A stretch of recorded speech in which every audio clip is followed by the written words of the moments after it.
my brothers and sisters in Christ. My name is Father Jamie Baca, and I'm the director of the University Catholic Center at UCLA. So today, on Tuesday, May 25th, the wonderful readings call us to look deeper into our hearts and saying, how is our faith being developed and how is our faith being shared?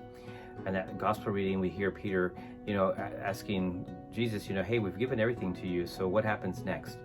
And at the end, Jesus says, the first shall be last and the last shall be first.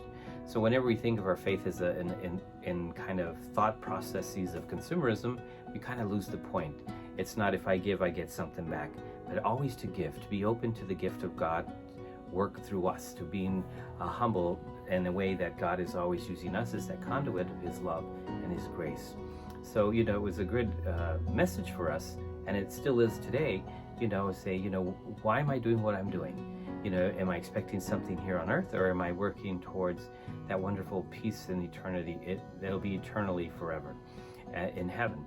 So, I think it's a great question for us, because a lot of times in our world today, we're consumers, and we want to know, what do we get if that X, Y, and Z? Well, as we hear and as Jesus is modeled, there is no immediate payback, but we're working towards heaven. And so we're always allowing God's grace to work with us, through us, and for us, so that others may encounter that wonderful peace and that love and that tranquility that God can only give.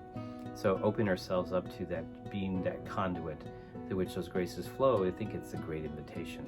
And so as we continue this wonderful day reflection, take a moment to think of, how am I, bargaining with God, or how am I not bargaining with Him? But more importantly, how am I saying, Lord, you first, and then I'll follow, and everything else will follow forward from that.